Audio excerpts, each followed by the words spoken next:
What if I told you that silence wasn't neutral? It was complicit. And I'm not talking about the kind of silence in awkward rooms, but the kind of silence that builds empires.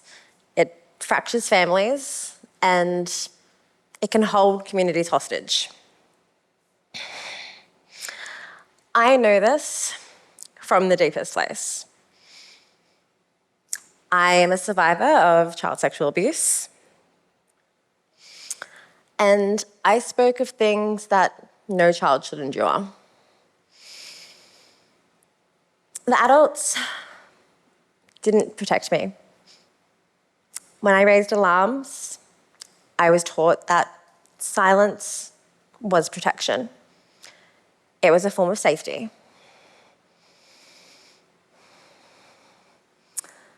As a Gubbi Gubbi woman, silence has been passed down through generations. I've seen it firsthand. In Aboriginal families, we have seen silence used as a form of protection, a form of survival from colonisation. Communities would not speak out because it would be fear out of having their children taken. Or you would not disrupt or challenge authority because then you would lose everything.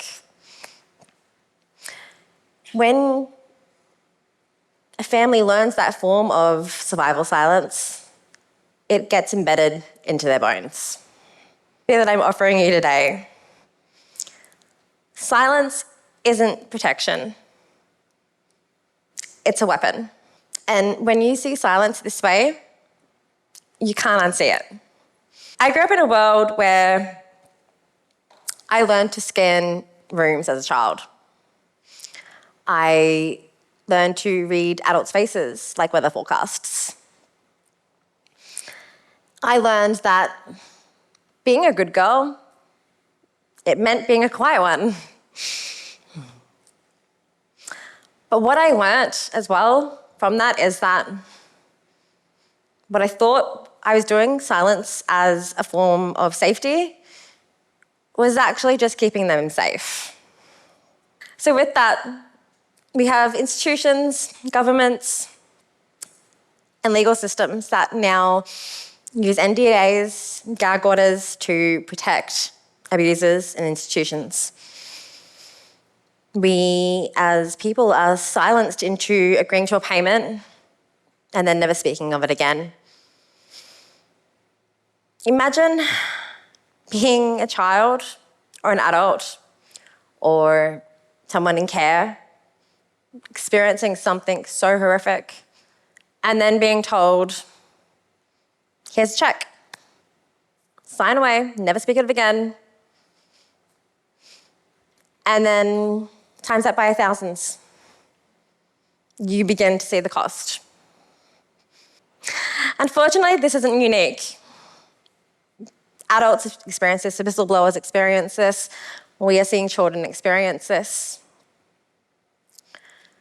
Because when we stay silent, it's inherited. But the idea that I'm offering you today, though, is when you use your voice and you tell your truth, you are able to break that cycle. You are able to interrupt the inheritance of silence. Because silence is complicit.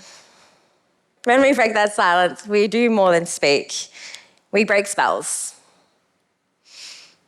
I've seen, by virtue of being here today, myself breaking that spell. My daughter is 5, and she questions everything. She's here today watching me. And she speaks with her heart, with truth, doesn't hesitate, even if it's uncomfortable. And there is no fear when she questions anything. When she speaks out, she believes her voice and she says it with her chest. And by being able to disrupt that pattern, it's changed everything. Because your voice is powerful and you don't have to live in the shadows.